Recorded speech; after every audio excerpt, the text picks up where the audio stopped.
Welcome back to the Anglotopia Podcast. This week we are going to have a discussion about driving in the UK for Americans. There's a lot to talk about with this topic. Both of us have driven in the UK many times over our 20 or so years of travel. And so we kind of know all the ins and outs and things you need to look out for as an American traveling in the UK. But if this is your first time listening to Anglotopia's podcast, because we have new subscribers every day, welcome to the Anglotopia Podcast. I'm Jonathan, and you are? I'm Jackie, and we are your hosts for the Anglotopia Podcast. We're the founders of Anglotopia.net, which is the world's biggest website dedicated to British travel, history, and culture. And this is a weekly podcast dedicated to the things on British topics. And so this week we're going to do driving in the UK. This is like your favorite topic. It is. I love driving in the UK. So, which is kind of a weird thing for an American to say because it's so different. But first, it's early in the morning when we're recording this. Yes. So kind of wedging in a recording before the day gets started. So if we're a little bleary-eyed. Which means tea. We need tea. So The tea this morning, and forgive the clanking. If you're watching the video, it's you can see obvious. There's tea service being set. When we record these podcasts, we always like to have tea, and so we're having Yorkshire tea this morning because that's usually what I drink in the morning because it's a nice shot of caffeine to get you going for the day. And I'm a big fan of Patrick Stewart, Captain Picard from Star Trek, and he hails from Yorkshire, and he loves Yorkshire tea. And his philosophy is to do a double Yorkshire, which is you put 2 Yorkshire tea bags in the mug, and then you have a double shot of caffeine for the day. I call it the Yorkshire espresso. Yes. But since this is a teapot, I put 4 Yorkshire tea bags in this teapot. So, oh my gosh. In a few minutes, we may start talking very fast. It now becomes like a competition. Who can sit all the way through the podcast and not have to make a bathroom run from the heavy shot of caffeine. So, you want cream? Yes. Well, milk, because you don't put cream in tea. Although I'm sure we probably have some listeners that are like, I love cream in tea. Not my thing, but no shame. So anyway. We have a couple housekeeping items to go through real quick. We currently, because this will come out on this week actually, so we have a contest going on right now. And if you're watching, I'm holding up a book, and it is The Illusionist by Robert Hutton.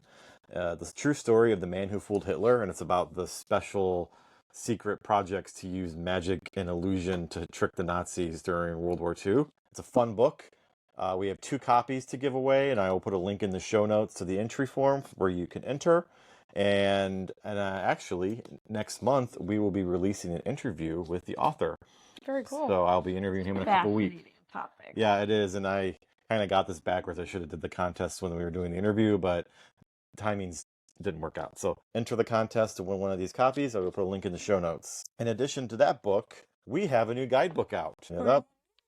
It is 101 Oxford Travel Tips and Tricks. And I've been working on this for a couple years. As many longtime Anglotopia followers know, I've been to Oxford a lot. I've done a couple summer courses there. It's my favorite city outside of London, so I thought, I'm going to write a guidebook about it.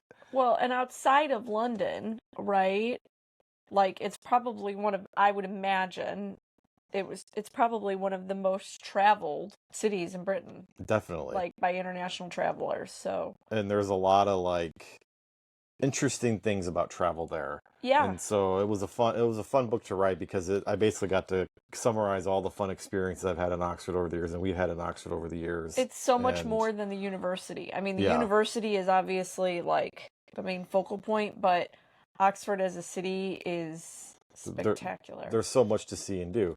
Enough for 101 tips about it. All I'll say is jacket potatoes. Oh yeah, at Brown's in Oxford Cover Market. Yep, that's in here. Yep. So I will put a link in the show notes. You can buy it from wherever booksellers sell books. You can get it on Amazon. You can get it from us. It should be shipping actually later this week to everyone who's already ordered one. So 101 Oxford Tips and Tricks. Makes a great holiday gift. Yep. And This marks the beginning of a new series of travel guidebooks that we're going to be doing. Next month, we're going to release the third edition of 101 London Travel Tips. So keep an eye out for that. And then the next one is going to be something we're going to be researching on our next trip, which is going to be about the 101 Cotswold travel tips and tricks. Yep. So stay tuned for all that.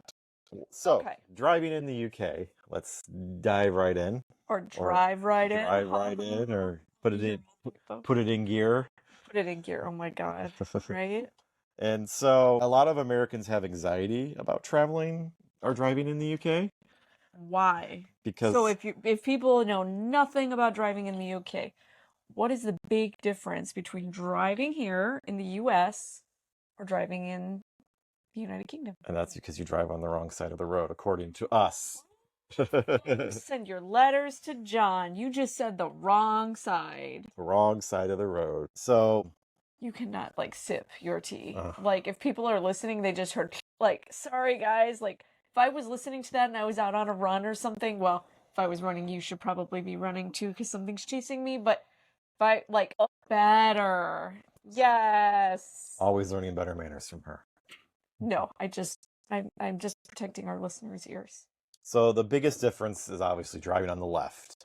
Yeah. And that's... Well, it's more than just driving on the left, because in order to drive on the left, the car is different. Is right-hand drive. First time you get into a car as an American, a British car, you're like, everything's on the wrong side. What? Yeah, and then, so there's a lot to talk about on this topic. But the first thing I want to talk about is you should buy the highway code. Yeah, I'm actually with you on this one. Normally I'm like, that's a little over the top, but this one is... For those not watching the video, I'm holding up the AA highway code book, and this is it was £2.50 from Amazon UK. I think you can even get it on the regular Amazon. And this is a little old. I should probably get a new version before our next trip. At this point, you've been driving in Britain for almost 20 years. I think you've got it. But if you've never driven in Britain. But it's your complete guide to how to drive on Britain's roads, all the rules and regulations, speed limits, behaviors, and the key thing is all the signs, because a lot of the signs are really different and it's not clear what they mean. Yeah. And so I highly recommend getting a copy of this. And just peruse it. You don't have to you don't have to take a driving test, you don't have to get a special permit or anything like that if you're just going for a short amount of time and you just want to rent a car. But to your point, it's a really good idea to even on the front of the cover, there's this. So if you're listening, it's a round sign with a blue background and a red X. What does that mean? I think that's don't enter. I think it's one way. Okay. See, I would never think that. Or I could be completely wrong. See, I need to brush up. Well, okay. So, show the cover. So on the cover here's a round sign.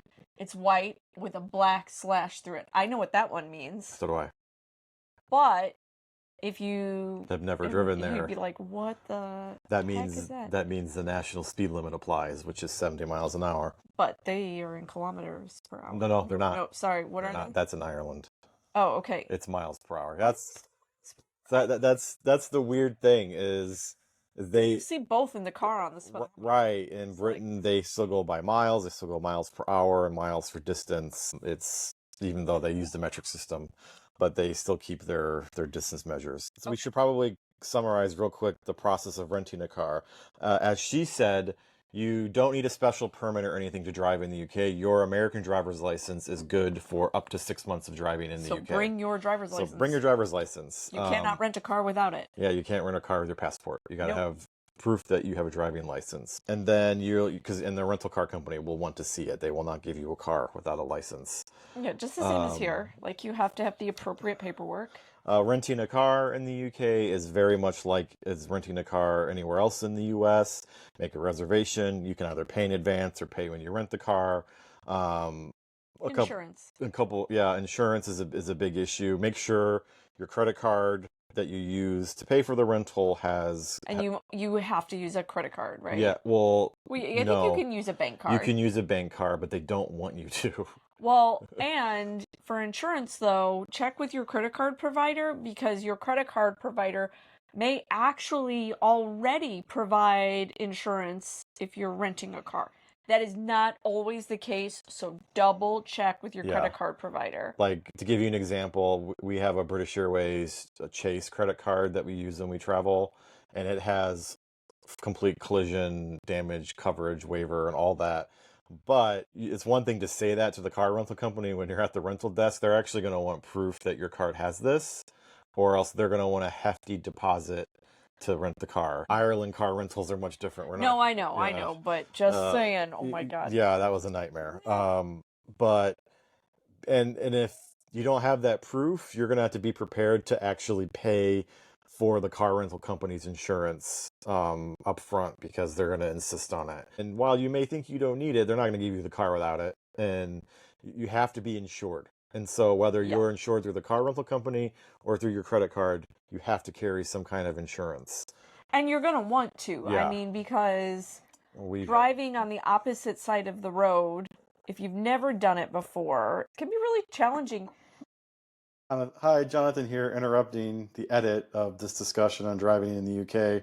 I wanted to interject here and make a key point that we forgot to make when we were discussing this, is that your US car insurance will not be applicable outside the United States.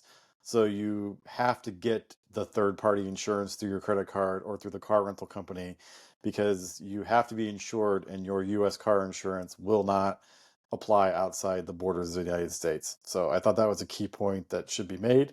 And I'm going to now back to Jonathan and Jackie, back in the past. You know, if you drive in the US, at least Midwest and going further west, the roads are wide. Yeah.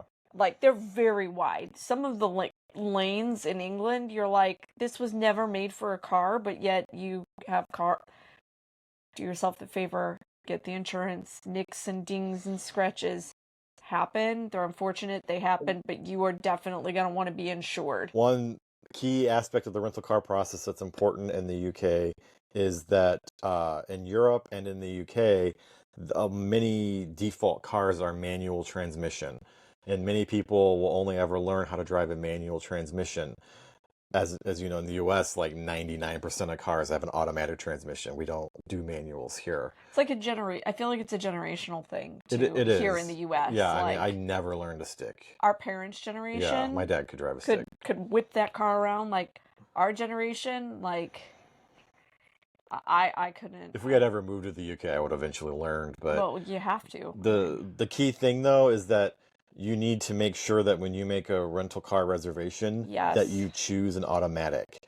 And the key thing here is that when you choose an automatic, that's the one you have to rent, and that's the one that they're going to give you, and they cost more. They usually, in my experience, it's double the cost of a manual to drive an automatic. And sometimes they may not even have an automatic as an option. So that's why it's important to book ahead. Because if you leave it to do when not you just show up. Yeah, if you just show up and try to rent a car, even at the airport, they may not have an automatic for you, because they don't have as many of them in their lot as they would a manual. And that's not. But if you could drive a manual, it's no big deal. Well, and I would recommend, you're already on the opposite side of the road. I mean, there are people who are skilled enough to do that, to like learn how to drive a manual and do it on the opposite side of the road. I am not one of those people. He just laughed. You'll know why coming up later, I'm sure. So obviously, let's talk about driving on the left. That's the biggest issue. And you know, I've been driving since I was 15 years old, so I'm used to driving on the right. And the biggest challenge when you get into a British car for the first time is that everything is the opposite of what you have been trained to do. So it's not just that it's easy to adjust to driving on the left because everybody else is driving on the left, so you just follow everybody else. But the hardest part is the spatial reasoning, thinking of the left side of the car in a way that you never have before because you're on the opposite side. So it's like we have a real problem, and we'll talk about this, hitting curbs, because you because you're still and realizing how big the car is versus how big the road is. well, and because the road and the cars, in a lot of cases, like as we've rented cars in the UK, we've rented car models that one you only ever see in the UK, or you just don't, not only in the UK, you just don't see them in the US. They're just not made here. So the cars themselves in some cases they're usually a little smaller or a little wider.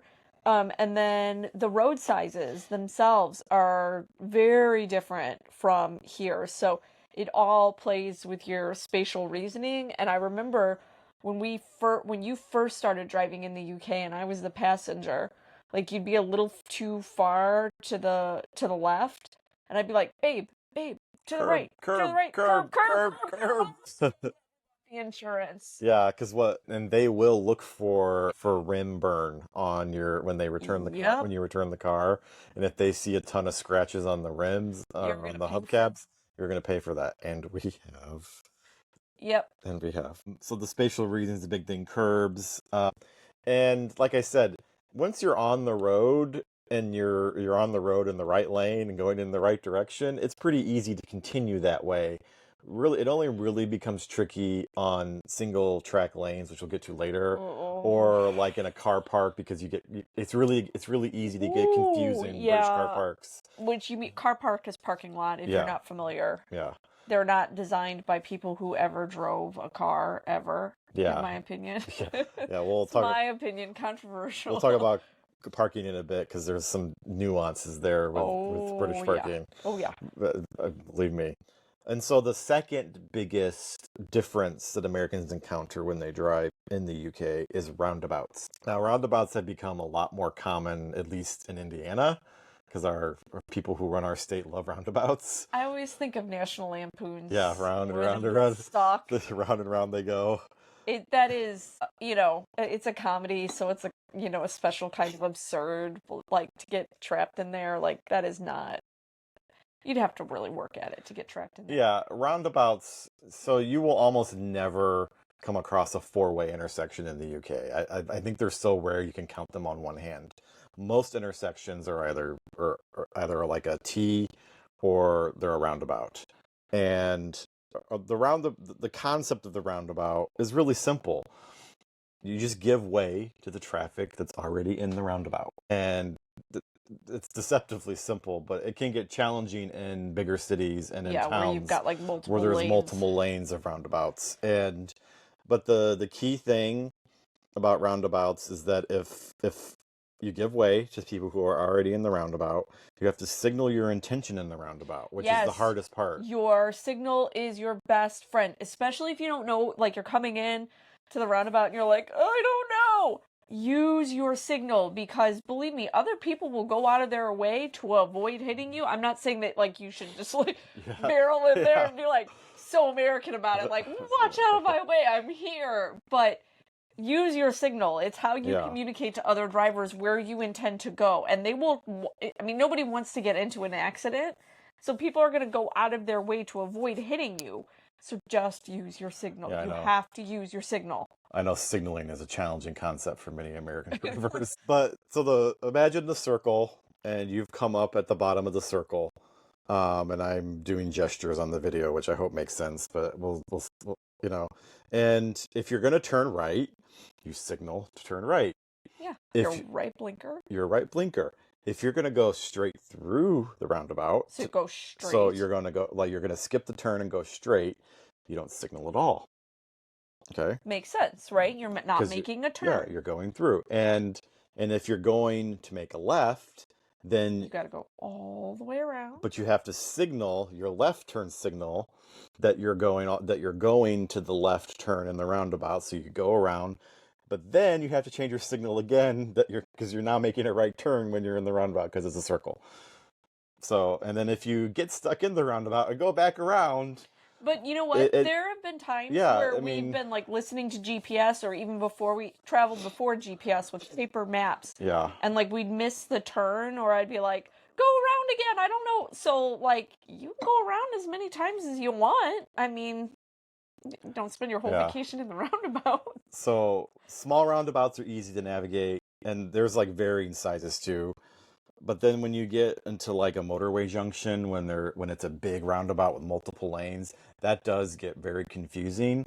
But just move with the flow of traffic and Yeah. signal your Well, intention. and they have Some even have they lights on them. have lights on them. Some of them, a lot of them have signage.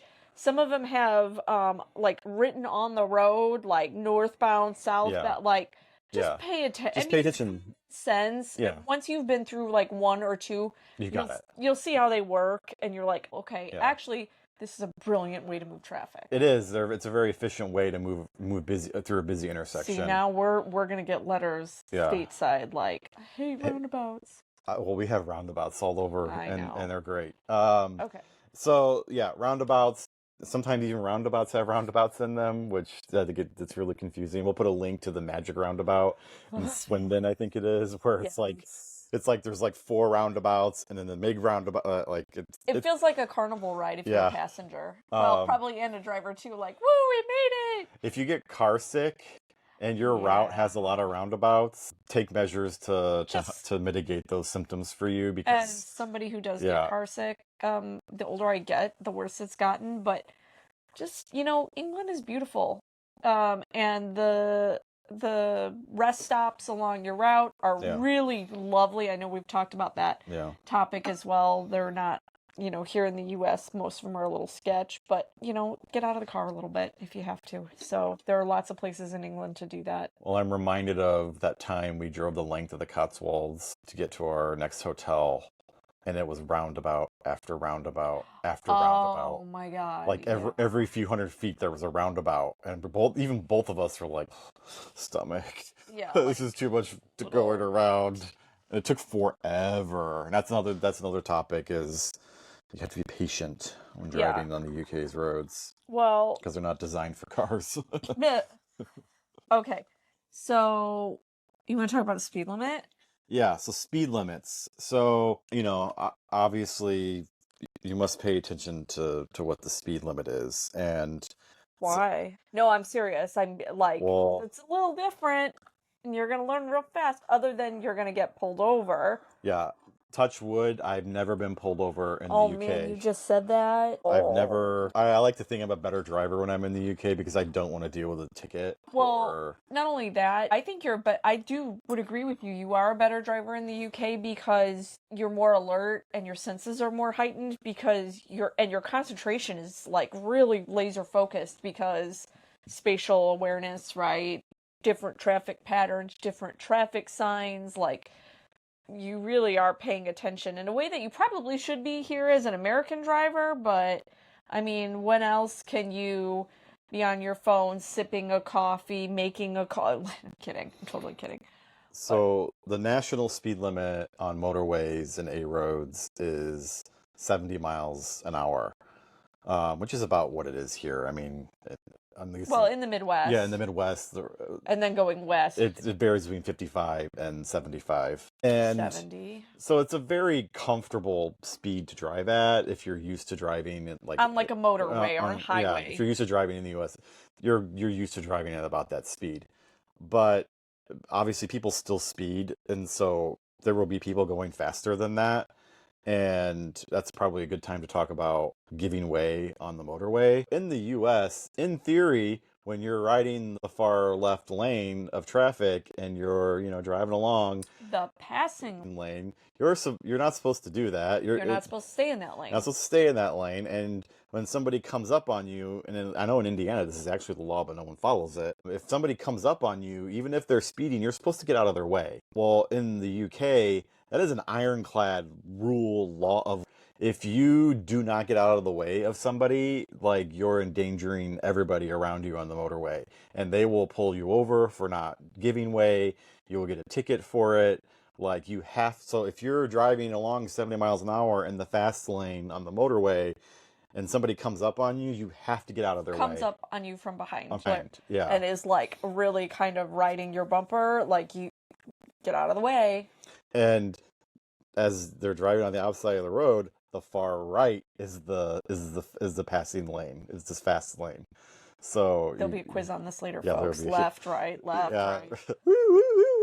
Oh, but now the British have an interesting attitude to their speed limits on their country roads. My God. Like the national speed limit on country roads is like 50 miles an hour, I think, or 55. And a lot of these, And a lot of these roads you should absolutely not be going that fast on. But that's the from speed an limit. American perspective. Yeah, like we'll be driving down a single track lane and So it's one yeah, lane. one lane. One lane. And you'll see the national speed limit resumed sign and you're like, there is no way I'm going 55 miles an hour on this country lane. Like, yeah. So, yeah. would now be a fun time to share an anecdote of why that's kind of crazy from an American perspective. So many years ago, we went on a trip to England and we were in the Cotswolds and rented a car, and Anglotopia Jr. was a toddler and he was in the car seat.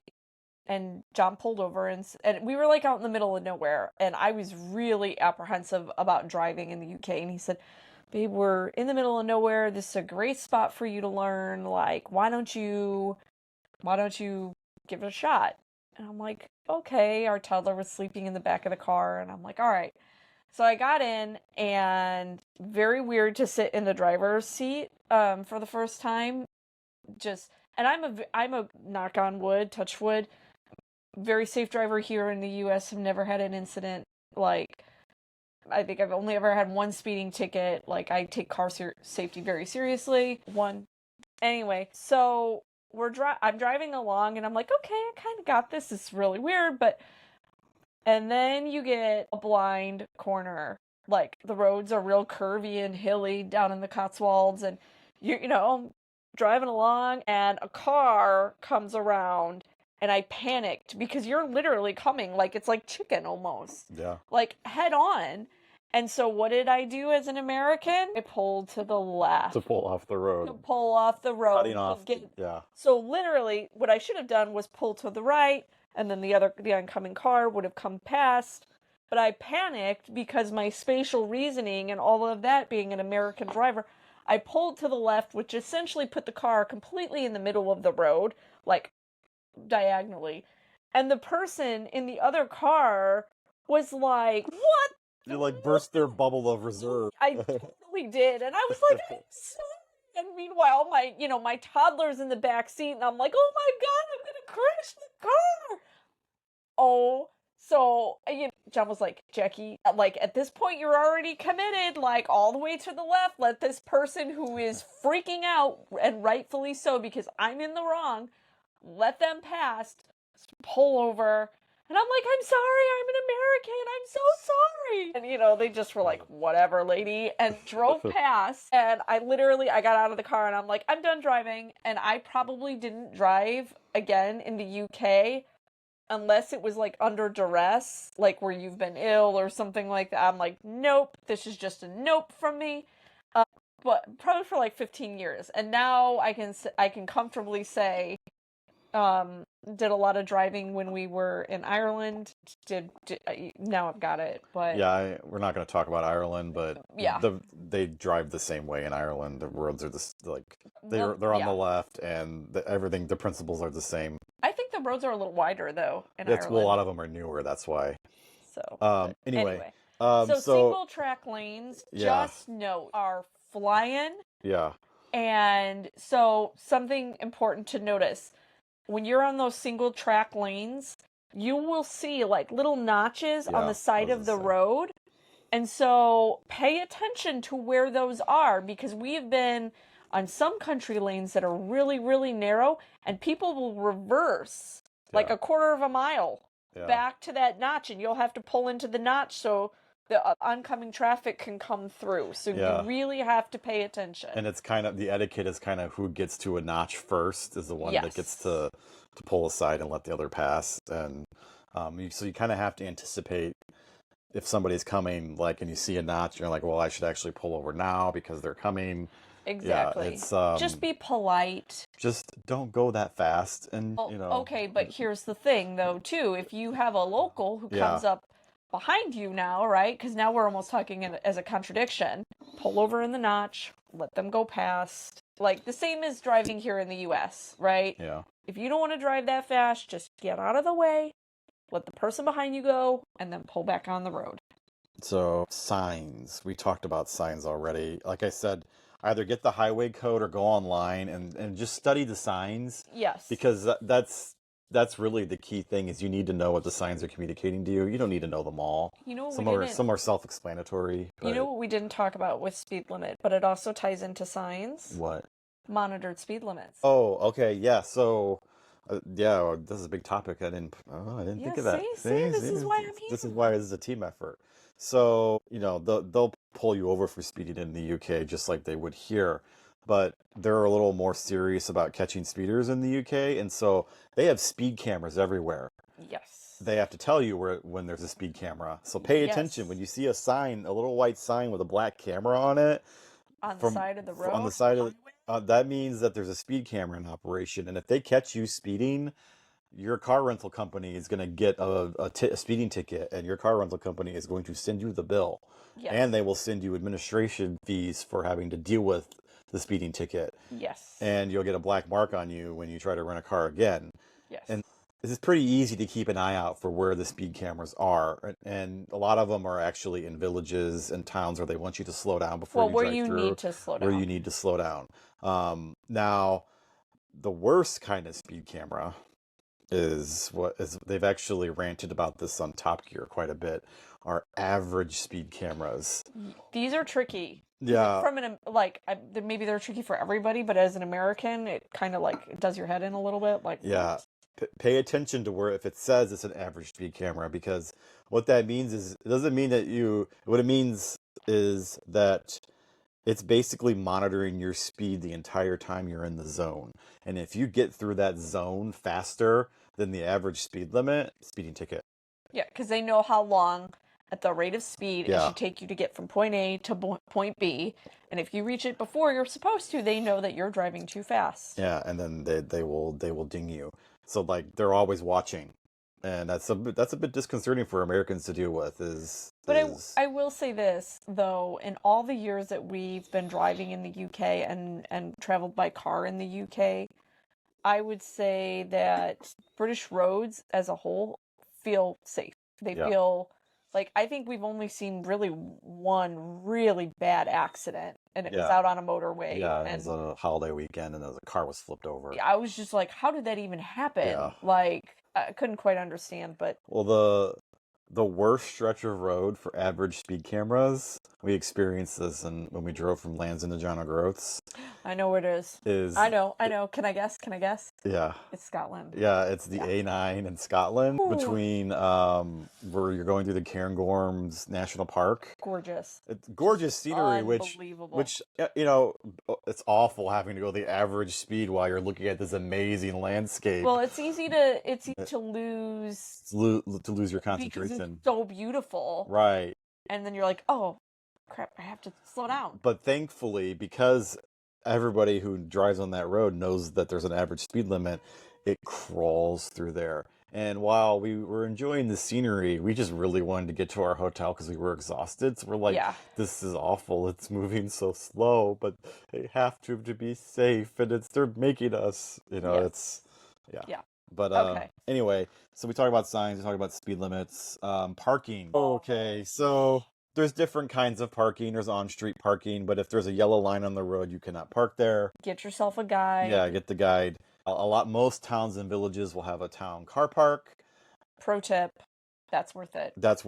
It's usually within walking distance of the center. And you might have to pay, right? Most of the time you will have to pay to It's park. like £1 or $2. Yeah, but pay attention, because if you don't put the ticket in your window, then you're gonna get a parking ticket.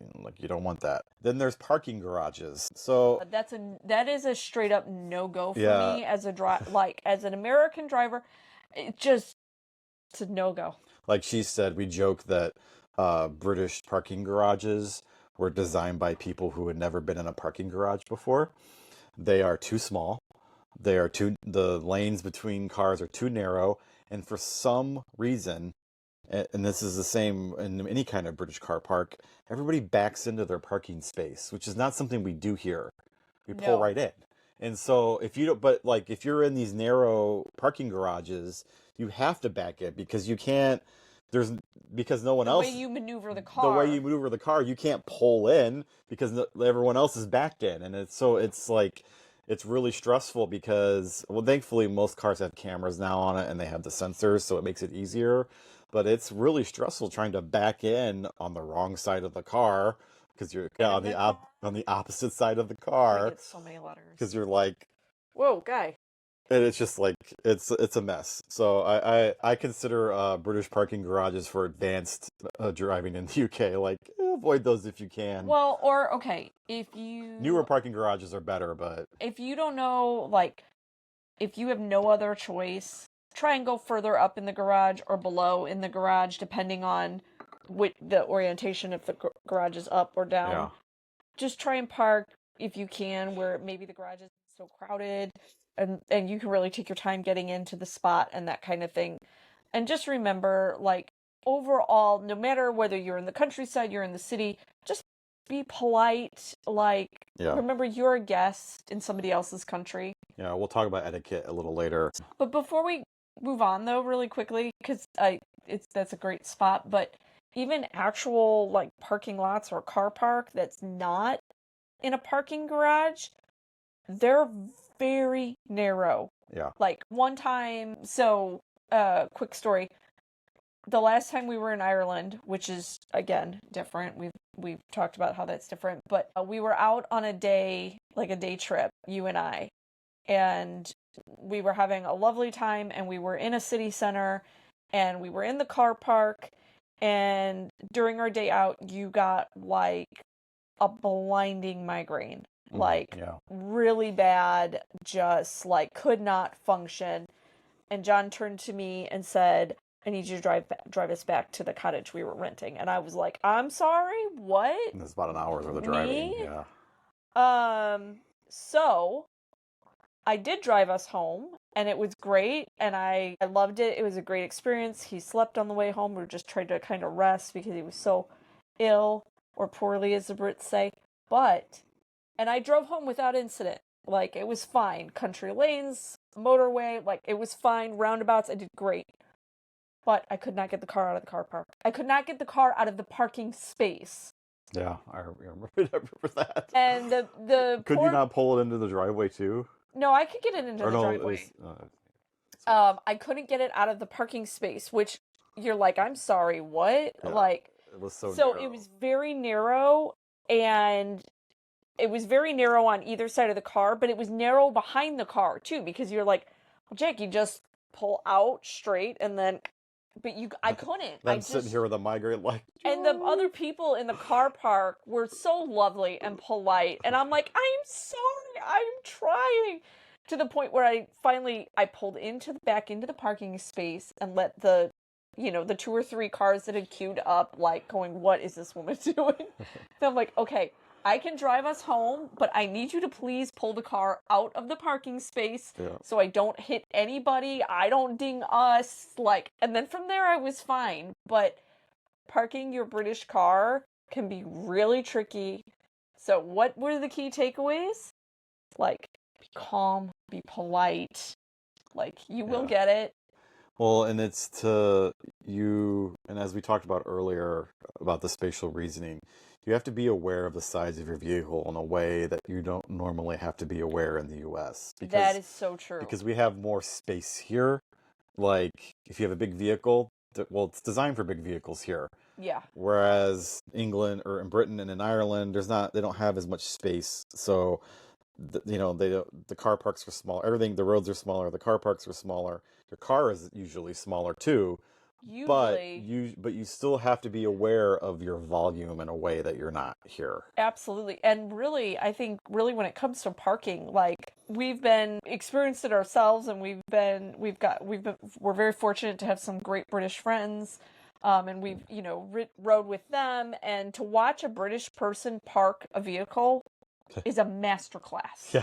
It is a masterclass in parking a vehicle. Like, not to toot my own horn, but here we go. I'm a pro at parallel parking. Yeah, here in the US. In the US, like, if I gotta parallel park the car, I'm like, I got it. I have to give you props there, like, because there are spots I'm like, and you drive a good-sized I vehicle. drive a Land Rover, So yeah. I'm like, there is no way. And he's like, watch me. And I'm like, my God. And sure enough, you get it like every time. But you have not experienced parallel parking until you've tried to do it in the Oh my UK, God. where everything is opposite. This is What's the day? where we introduce breakfast wine. Oh, Jackie, we're going to be out in the car today. Okay. Honey, is that tea? Well, most of the time. Are you having tea or is that wine in you? Because I'm not driving. I want to make very clear. I'm not driving. But yeah, it can be a little nerve-wracking. A little bit. So, let's move on to distance. Yes. So distances. And you're like, what? What are you talking about? Okay. British miles. British miles. When you're looking at the map and you're mapping yourself to your next destination, it says it's 30 miles. As an American, you immediately think that's like 25 to 30 minutes away. No, it's not. It's not. Nope. Those are called British miles. They're called British miles because we affectionately call that's what we call it. British miles. Because Britain's roads aren't straight, the speed limits can vary and they can go up and down. A 30-minute or 30-mile drive will usually take you an hour. Which I know this is going to be one of those things that people are going to be like, huh? What are you guys on about? You gotta experience it to kind of understand it. Like, to give you an example, when we stay in Shaftesbury and Dorset, it's only like 40 miles from the coast, which in American thoughts, like, that's nothing. Under an hour. That's nothing. Like, oh, we could just drive down there and be down there. No, because of the way the roads are, it takes like an hour or more to go those 40 miles. If you get stuck behind a truck and you can't pass, it's going to take even longer. My God, we've had that happen too out on the country lanes. Or no, it's not even a country lane. It's a 2-lane, but there's not an appropriate spot to pass. Yeah. And as non-native drivers, like we're very rule following. Like when we are here too, but I would say more so there. And a lot of highways actually go through village centers too, like through the middle of a village, and not a highway, but like A roads. An A road. Yeah. So like a main thoroughfare. Yeah. So like a lot of times you're going to have to slow down significantly as you're going through a village. You can't keep a consistent speed because there's so many villages. Like you'll be going, the national speed limit, and then it goes, oh, you got to go down to 30. You slow down to 30, and then you get through the village, and then and it says resume national speed limit. You speed up. And then there's another village. And then there's another village, and then you got to slow down again. So, which rightfully so, you should not be peeling through a village. This is not a complaint, no. And that's why, we say it's British miles, as in you have to sit back and relax and enjoy the drive because it's going to take you longer than you think. Yeah. This rule doesn't really apply to the motorways because those will take. Yeah, that's like a highway. That's like an American expressway or freeway. The miles calculated there will take what it says because you're going 70 miles an hour and you don't have to stop. It's when you get onto the secondary roads. Yeah, it's when you get onto the A roads and the B roads and the single track lanes. Like, you have to slow down simply because of the geography and the way the roads are laid out. And so it's always going to take you longer to get somewhere than you think. And build that into your itineraries because otherwise you're not going to be able to fit everything in you want to do. Sit back and enjoy the ride. What I don't see on your list? Petrol. That might be further down the list because we have more topics. Pause. So, moving on from British miles, this is an important topic too. What happens if something goes wrong when you're driving or you get caught speeding? Or you eat a curb. On Christmas Day. Or you back into somebody in a National Trust car park on a day out. You could see, maybe speaking from experience here. I mean, the same kind of rules apply. If you get into an accident in the U.S., what do? Well, immediately you assess the situation and then immediately call the emergency services if it's serious. If needed, enough. you're gonna. Even for most fender benders, we call the police. Well, because you want an accident report for insurance and all of that. And so, if you're in the UK and you get into an accident, and one of you is going to have to, whether you or the person you've hit or whatever, someone's going to have to call. Or if they've hit you. Or if they hit you, someone's going to have to call emergency services. So it's 999 in the UK. Yes, because you are going to need that report for the rental company. Yeah, you're going to document everything. And if you don't have a cell phone on you or your phone is damaged, on most motorways and dual carriageways, there are emergency phones every few hundred feet. So just walk to one of those and make a phone call. Obviously, after you've gotten safe and getting off the road and all that. Right. Don't just like take off and not tell the other person either. That's not. And gonna go then well. your next call should probably be the rental car company. After emergency services and all of that. And you're in the packet the rental car company gave you, there should be a number for you to call in case of an emergency. Yes. And then you can figure out like next steps. Because if you've totaled the car, well, you should probably be going to the hospital. Right. And then you get to meet the NHS. Yeah, and we should probably mention that real quick. So if you're traveling in the UK and you have an emergency, you can go to the NHS and get treated, and they will That's the hospital. the hospital. Familiar. Yeah, and they will take care of you, and you will probably not get a bill. If, however, you end up being admitted to the hospital and have a hospital stay, they're going to send you a bill. As you right, it makes sense. We don't pay into their system. Well, it's a new thing. It's in the last 10 years. Makes sense. So you will have to pay for the care, but if it's an emergency, you probably won't. We don't have firsthand knowledge on this, so please don't.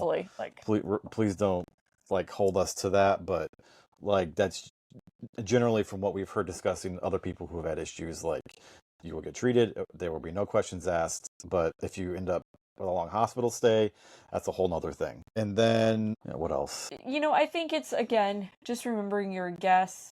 And I would say like don't automatically admit fault or that kind of thing. Like, just be really careful as you would here. If it's a really serious accident, you may want to call the embassy in London. I don't know about that. I don't know. Well, I don't know. I mean, I guess if like you've been drunk driving, you're gonna need a little help. Yeah, I mean, hopefully that would probably wouldn't hurt to let the embassy know that there's an American seriously hurt. I don't know. Again, this cute G.I. Joe. Well, this American seriously hurt. SEAL Team 6 is gonna come rescue you. Oh my gosh. You are gonna get so many letters. That's a situation that we have not experienced. So thankfully, like I keep knocking on wood, but England is a very competent, very warm, friendly country. Yeah. If they have the structures in place to help you get through the situation. That is not going to happen. Yeah. Right. Like I mean. Yeah. Anyway, but the most likely thing to happen is that you might get a speeding ticket.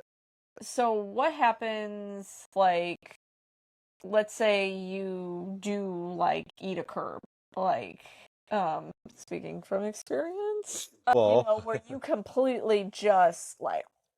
Yeah, so I had this issue, in 2017 when... We went with the kids? No, I did an Oxford course, and then I rented a car. Oh, that's a great story. Yeah, so I went, because I have a wonderful wife, I went on my own to do this Oxford course, and then she loves me dearly, so she's like, you can have a whole nother week to do whatever you want in England. It's the best wife ever, best trip ever, almost. And wait a minute. And so so easier to pick up the rental car in Oxford while I'm there. And so there's an area of Oxford where all the rental car companies are. I took a taxi over there, got my rental car. Well, like, again, this goes into the whole thing with an automatic. Like, when you rent an automatic, you kind of get what you get at the rental car company, which means sometimes you get a really tiny car with automatic transmission, or you get a fully spec'd out Land Rover. Yeah, Langston to John O'Groats. Yeah, or and you've paid for an economy.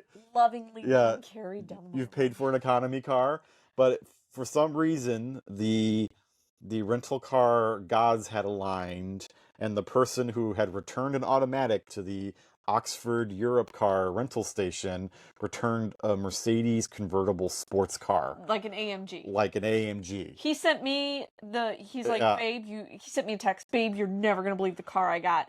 And I'm like, are you, pardon my French folks, going to swear here, are you freaking kidding me? The one time I don't go, you have this gorgeous convertible, like, just totally over the top, ridiculously wonderful. I'm like, oh, I hate you so much. I would never rent this car consciously. And then, but it Because it's was, so much more yeah. car Well, than and I'm not a car guy, so like I'm not impressed by I fast would rent cars. this car consciously any day. Any day. And so, Gorgeous car. but it was the only option because like they have like 4 cars and they're all manuals. So like Like, I would you had like a minivan, I a had to Dodge take this or Dodge car. Sprinter, or do you want this gorgeous Mercedes convertible? And so I'm like, Souped up, like it was black with a red interior too, folks. Like he's yeah. there by himself driving this gorgeous. I'm like, So here I am driving this sports car around southern England, and it is too much car for me. It is too fast. Okay, it was a lot of fun to drive, I will admit. But the problem with it was I had an issue. I kept hitting curbs because one, I didn't have her to tell me that the curbs are near. to the right, to the right, to the And right. two, like the car was bigger than I thought it was. Anyway, It was wider. it was wider than a usual British rental car because it was a sports car. And I kept hitting curbs. I hit quite a few curbs. And I swear to this day that the person who had it before me had the same problem because there were scratches on the rims when I rented the car, but I didn't take pictures. Yeah, we should have talked about this. We didn't talk about this. So while you're doing that, I'll do that. Okay. So, same as here in the US, if you rent a car, you should do a walk around before you sign off to take the car.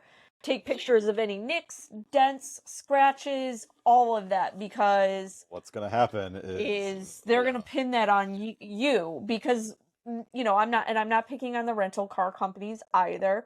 Maybe it was missed when the last person brought it in and you didn't do it, but boy, you're going to get charged for it. So. Yeah, so I hit all these curbs and Did you hit or did you graze? Because there's graze. a difference. Yeah, right? I mean. Because I've been driving where I've completely ate a curb and you're like, curb. And so, I grazed a few curbs, it happens, no big deal. But when I returned this car, I guess maybe because it was a sports car and it was a high value car, they like went over the car with a fine tooth comb and they're like, well, you scratched the rims. This is like, you've damaged this. We're going to have to replace these rims. I'm like, no, it was like that when I got it. And they're like, this doesn't say that. Well, it doesn't say on the sheet that you signed when you picked up the car. And I'm like, no, they were there for, he's like, well, no, these are new scratches in addition to the scratches that were already there. And I'm like, so, one thing I hate about traveling and returning a rental car is that you have to return the rental car right before you're trying to get on an airplane to leave. And so they know that. And they know that. It's a very stressful situation. So no matter where you're renting a car. Yeah, really. and I've rented from several different outfits and it's always Well, I'm just saying there or stateside. Yeah. Like, they know you're, in most cases, people are trying to make a flight and that kind of thing. And so, but just to clarify, you did put some scratches on the rim. Yeah, but I did. The problem was you were getting charged for the scratches from the last person. Yeah. All the scratches. Like they basically wanted me to replace all the rims on the sports car, and I'm like, no. It was already scratched. I'll pay for the damage that I made on it, but it was already. Like, you were already going to have to replace these, and you didn't because you were in Oxford and you didn't have the facility to do it. They're trying to get me on the hook for this, and this is a situation where you may have to call your credit card company and activate the insurance on that. Yeah, so what did you do? They basically negotiated it down to the damage I did. Which is fair. And it was like $700 or $800 in damage to the car, and I'm like, oh, this is great. Well, I mean, given it was Mercedes AMG, fancy schmancy car. Like, so I did the damage. I paid the damages, and you did the damage, and in defense of whoever you returned the car to at the car rental place, they had no way of knowing, right? Like whether that was old or new, or and I'm speaking from a place I don't know a lot about cars, but and so if you scratch or damage your rental car, they're gonna know. Yeah, you can't hide it. You can't hide it because their business model is predicated on finding damage. Because careful there. And thankfully they were able to, in this situation, I was able to pay for the damage I did. But then they also talked to their insurance people and were like, well, our insurance is going to pay for this, so you have to pay basically what we're going to have to pay them. And so it all worked out in the end. And I should say, though, that in all the years that we've been driving and renting in the UK, I think that was the only time that I can think of where we ever had kind of something bubble up like that. Okay. Driving in Britain cities. Avoid.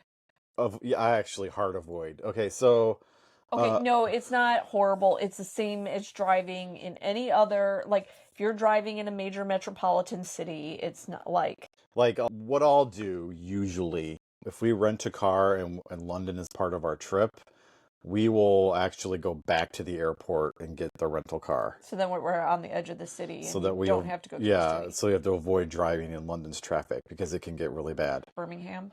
I was just gonna say. Then there was the one time, I think that was in 2018. No, it was 2016 when we visited Birmingham. Great city. Yeah, we visited the back-to-backs, which was super cool. Like, yeah, if totally go see it. If you do anything in Birmingham, like book a tour for the back-to-backs. Super awesome. But Birmingham, a lot of it was destroyed during World War II, so like a lot of it was built back up, and they built these freeways around the city and a ring road.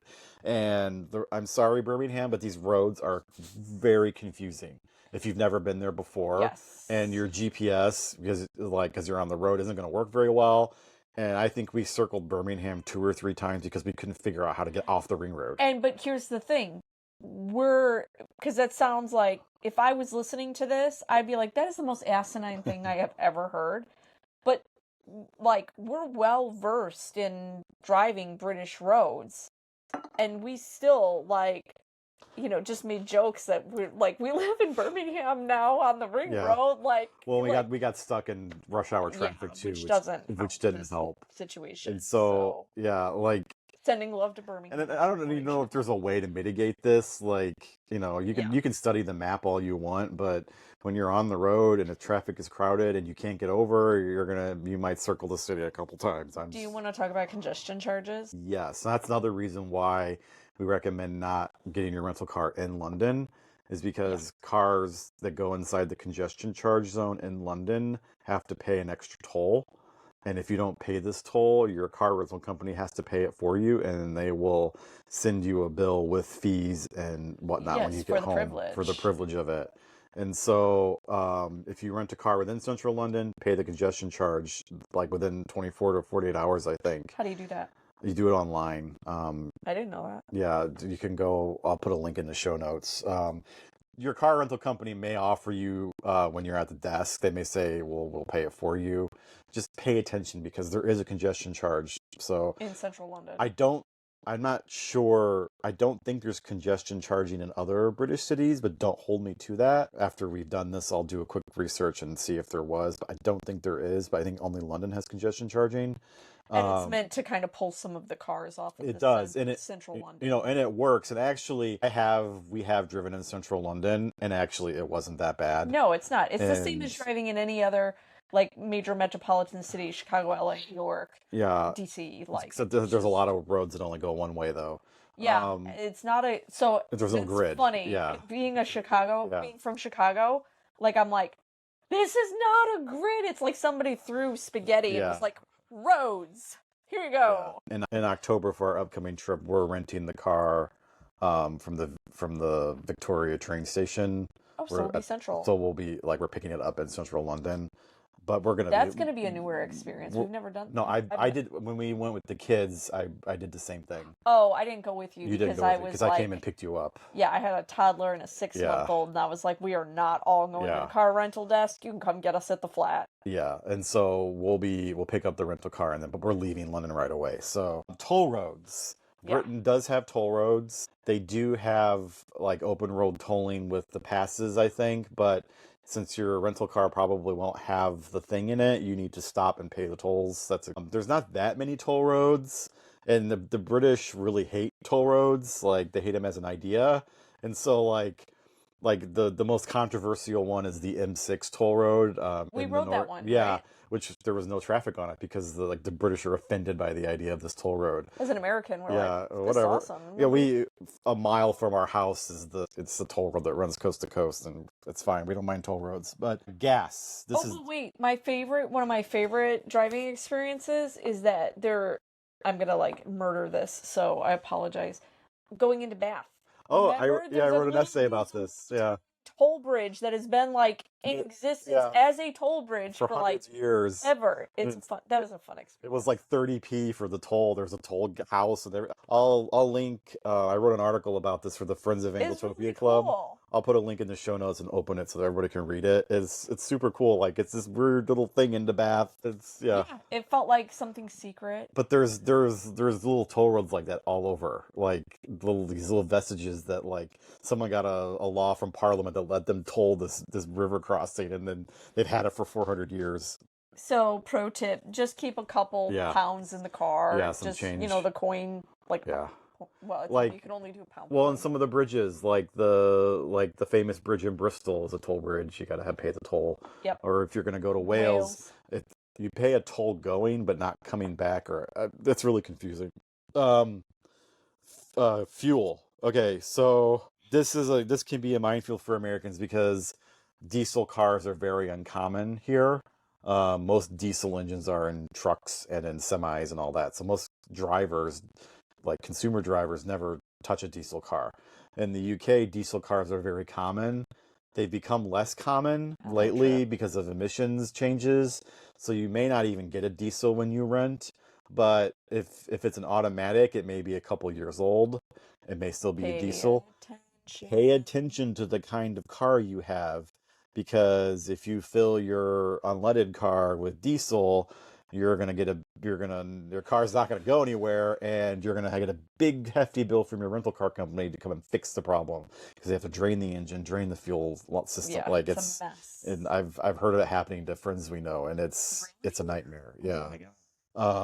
So the rental car company helpfully will put on the gas tank and the gas cap what kind of gas to put in. I think it's even on the key fob, right? Like usually it's on the key fob. Like they do their best so that you can read and pay attention. And then when you're at a gas pump, make sure you pick the right pump, because trust me, you don't want to make this mistake. Nope. Thankfully, we've never made this mistake. I know a lot of rental car companies want you to rent electric now. I know when I was looking for our upcoming trip, Hertz was trying to put us in an electric car. So I'm not ready to rent an electric car because of the infrastructure. I don't think the infrastructure is quite there. I don't know. Zero point of reference. Yeah, so I'm still going to rent a petrol car. On the countryside. We're not really going to be city center. So I don't know what charging would look like. Yeah, so I just, there's too many unknowns for me. But it's not called gas, it's called petrol. Yeah. The gas pumps are 4-quart, right? Yeah. And usually you can pay at a pump now, but oftentimes you'll probably still have to go in and pay. And it's liters. And it's in liters. So the pricing is in liters. Again, this doesn't make any sense because you're like, it's in miles. Well, it doesn't make any sense to you as an American, but in England, it makes perfect sense. We measure in gallons here, but it's in liters there. And the price is on the signs is in per liter. And so, I mean, there's 5 liters in a gallon, or I don't know how it. The cat is sleeping in the corner over there. That would be a better entity to ask than me. I don't know. But usually because of taxes and because of fuel costs, like you're going to pay like 3 or 4 times. Fuel is very expensive. Yeah. And pro tip, fill your car up yourself before you return it with a full tank to... Yeah, that's a pretty common rental car thing is, don't return it on empty tank. Yeah. Because the car rental company is going to charge you for that privilege. They will charge you like $7 or $8 a gallon if you return it empty. Well, don't do with that. Inflation and all of that, it might even be more, right? Yeah, so our pro tip is, like, if you're returning the car to Heathrow, right before Heathrow, there's a bunch of service stations on the main road outside of Heathrow. That's Slough? No, maybe it's, I don't know. It's where the Heathrow Village used to be. Do the ring road around, you'll find them. Yeah. They're hard to miss. Refill your gas tank right there, and then your tank is completely full when you return it. Like, people know this tip too, because you can see the line of rental cars, right? Yeah. And so, etiquette. Okay. Okay, so our last topic is etiquette when driving. And I would say that being a courteous driver, whether you're doing it stateside or you're doing it in the UK, be a courteous driver. Have respect. You're a guest. For your fellow human being. Remember that your vehicle is more than just a mode to get you from point A to point B. if used incorrectly, it can be very serious You and know. cause a lot of harm. Just be patient, allow others to merge, signal your intention. When you're using the passing places, you're gonna get a wave from the other person. It's like a be thank you. Be sure to wave back. Sometimes you only get a finger like Like on the this. steering wheel. Like you'll get a little finger, like, oh, thanks. That's the most wave you're gonna get, but it's still a wave. And I don't mean the middle finger. I mean just the index finger. Just a little index finger points up, and they give you a little wave. It's Yep. the most hilarious Thing. you know, they don't really use their horn that often. No. I don't think I've ever used my horn in anger in England. Not in anger, but I did pulling across the road. Yeah. Like, you did use their horn at me, which Yeah. I was in the wrong. I was completely in the wrong. So going, what is this crazy lady doing? Yield to pedestrians. Yeah, pedestrians have the right of way, but If there's a yellow line, you can't park there. I believe it's a white line you can park. I would say too, like, I think be mindful of when you're driving too. Like, if you're driving on the outskirts or in a decent sized town, village, or city, and you're, just crawling along at, 7 a.m., people are on their way to work, kids are on their way to school, like, just the same as home. Like, so if you can put off your time, like, just be mindful. Just be mindful, Yeah, and remember you're a guest. Just don't be in a hurry. Well, and not only that, like, for example, again, the incident in the car park in Ireland, right? Like, I gave it a go. I tried to get out of the parking spot. I realized I couldn't. I realized that I was actually holding up other people in the car park. So I pulled in. Let them pass, right? Went at it again. Still couldn't get out. I mean, it's embarrassing that I couldn't get out of this parking spot. But, well, and that's the thing. Again, just mindful of other people to the point where I'm like, okay, you know what? You're really good at this. I don't want to inconvenience others again, like trying to get out of this car park. So it's just, just be mindful of other people. And don't be afraid to ask for help either. I wouldn't ask a stranger to drive our car. Like, for example, we visited a friend on the Dorset South Coast, and she wanted to show us around, but we had a baby with us, and it was a very stressful time. So she offered to drive our car to the things she wanted to show us. And because our car was big enough to accommodate all of our party. And so because she's licensed and insured, she could drive our rental car. And so she drove around. It was funny because it was an automatic, and she'd never driven an automatic before. So like it was a learning experience for her as well. But what was funny about that story too is that full speed limit. I mean, because it's her hometown. She knows it very well, and that's the thing. Maybe we forgot to mention this is, while you are maybe unfamiliar with driving in the UK, British people are not unfamiliar with it, and they drive differently than Americans do. That was the point I made earlier. Is folks are going to go out of their way not to hit you, and so I mean that only goes so far, but. But on those narrow country lanes, and they come barreling down at you, it can be a little intimidating. Yeah. So just, The final thing we should talk about is GPS and navigation apps. Okay. Do not attempt to get around Britain without navigation aid. It's not advisable. No. Just speaking from years of experience. Before smartphones were a thing, we would have an atlas with us, and we would use the atlas, and that was... I would use the atlas. She would be my navigator. He would be driving. And, we got lost a lot, which is fun in its own, Hey, are you knocking my navigation skills? Not at all. Okay. But... Careful, pal.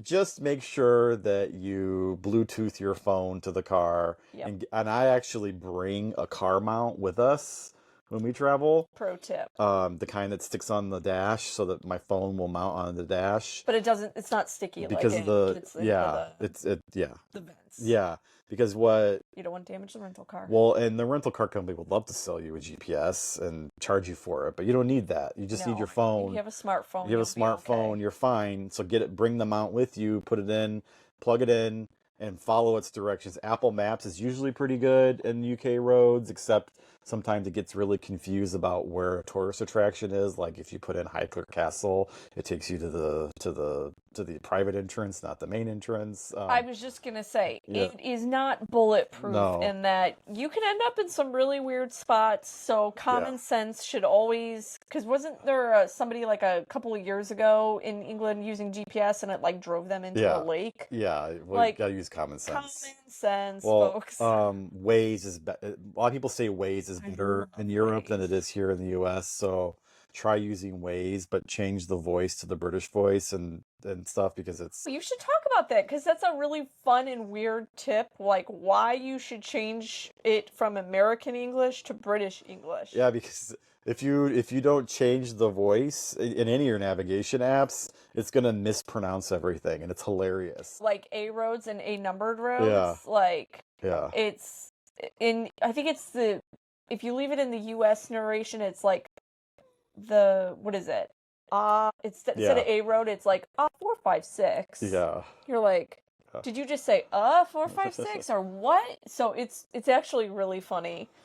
So I think that's a good place to wrap it up. I think we've wittered on long enough about this topic. Wittered on? We didn't witter on. We shared fun experiences and hopefully have given a good primer.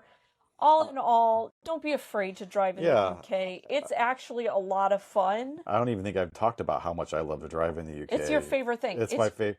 Like, believe it or not, okay, crossed my heart when we were planning this upcoming trip for this conference, and we decided to tack on a few days in the countryside for fun. I actually didn't plan to rent a car, and Jackie is going to roll her eyes and be like, we were totally always going to rent a car. You just were in denial about it. Yes. And so then we decided, well, we're going to go to the countryside. We're going to need a car. And I immediately became very excited. We were very American about it. You can go to the countryside just about anywhere, and get by without a car. Yeah. But just being very Americans about it, like, gotta have a car. There's some things we want to do that would be easier to have a car. Yes, it's ease. Yeah. It's ease, because taxi services are great in England, and like train and bus and all that. We'll be renting a car, and I cannot wait to get on, the open road of the West Country and drive. That's your most favorite thing. Turn on classic FM on the radio, and I know. So, yeah, that's so don't be afraid to drive in the UK. It's a fun experience. We didn't talk about what? We didn't talk about services. We should probably talk about that really quickly. So, Motorway services. Yeah, our last topic. And actually, in my last book, End to End, Britain from Lands into John O'Groats, I wrote a whole chapter about motorway services, which is a weird thing to write about, but it's... So, if you don't know what motorway services are, it's not a tow truck. Yeah, it's they're rest stops. What we think is a truck stop, but they're not for trucks. They're for cars. Usually, they're not like in America we have tiers of rest stops. And some of them are varying levels of gross. And most of them are pretty gross. Not gonna lie. I mean, you've got the ones like in the middle of nowhere that are basically a hole in the ground.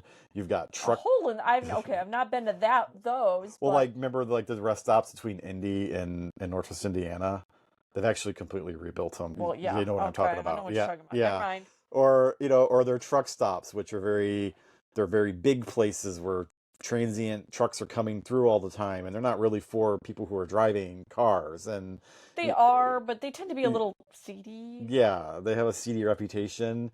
You don't spend time there, okay? No. But British motorway services are not like that. The British approach a rest stop conceptually different than an American does. Like, you park your car, and you're meant to get out, and you're gonna go sit in there and have either a meal or a cup of tea, or like it is completely different. You approach it in a completely different way. So I'll give an example, like the one we stopped at when we were driving Lands into John O'Groats in the Midlands, and it was basically like an indoor mall. There were all these different places to eat food. There was a Marks and Spencer's. There was we needed umbrellas, and there was a store we could buy umbrellas from. You could get today's newspapers and get tea and coffee, but very, very clean bathrooms. Very clean. Yeah. The whole place. Yeah. Very, very clean. Like the food, and I can only go off of what you could find at an American rest stop. Like, it's usually your your options are going to be very limited. It's usually not the healthiest food options. Yeah. And I'm not saying that this is the same for all British rest stops, but there are some, like, you're meant to sit, you're meant to have a cup of tea, Yeah. have a nice meal, and really spend some time out of the car. And some of the rest stops that we've been to are just, it's not like just your average, we've been to like average rest stops Yeah. in the UK, and they're There's some usually balance. nicer Yeah. than The older most ones are of the nice. US rest stops. But there are some straight up bougie rest. I call them bougie, Well, and but gorgeous. it's not just Like, you're the like, this is a rest stop? and it's not just the facilities. Usually there's like a drive up Starbucks or coffee place. There's a hotel. You can obviously refuel your car, but it's a whole development that is only actually accessible from the motorway. Yeah. And so when you're driving, keep a lookout for service signs that say services. And on the motorways, they'll be much more developed. On the smaller roads, it's usually just a gas station with a grocery store in it. But it's usually a good place to find a bathroom, good place to get a meal, good place to stop. I mean, it's not fine dining, Yeah. but Yeah. you do okay. Ireland's the same way. They have very nice motorway services as well. Yeah. If you're prone to car sickness too, it's a Yeah. nice place. I do get car sick here in the US, but it's rare. In the UK, a little more because the roads are a little curvy and And so it's a nice place to like stop. you and might just- not get many British people who will admit this, but they actually have sort of an affinity for their motorway services because they mark places where people stop when they're going on holiday. Oh, that makes And sense. there's even a television show, the Fly on the Wall documentary series. It's now had 4 seasons about a motorway services in the Lake District. So And I remember you like pitching this, like, I'm gonna watch this, and I'm like, are you for real? This is a thing? And then like you turned it on one night, and I was like, this show's "Ooh, great. Oh, look at she's got artisan cheeses. Oh, and there's a resident artist, and like you're like, wait, what is happening? There was a spin-off to that show set in the Cotswolds. Yeah. And believe it or not, I think we're going to try and fit that motorway services into our... Silk scarves. Yeah. You're on notice, girl. I'm coming to buy a scarf. So, You're again... gonna have to put a link because the- people are gonna be like, No, "Wait, are you buying scarves at a motorway? Yeah, like, what is going on?" we're not making this up. There really is a Fly on the Wall documentary series pretty about cool. motorway services. Yeah. So I'll put a link in the show notes. And then on that note, I think we should wrap it up. Yes, I because agree. We have talked for quite a while about driving in the UK, and we both have to get on with our workday. Okay, so in a nutshell, driving in the UK is a lot of fun. Just do a little bit of homework before you go. Remember, John's holding up the highway code if you're listening and not watching. Remember, just be courteous, be kind, use common sense. Like, if you are a good driver here in the US, or maybe not a great driver here in the US, just, at the end of the day, you still know how to move a car. Yeah. So The principles are the same. Exactly. Your spatial reasoning is going to be a little different, but And you'll get the hang of and it. the rules are a little different, but Yeah, they are. by and large, driving is driving. Sit back, enjoy the drive, and enjoy your time in the countryside. So thank you for watching, and we'll be back next time. Sounds great.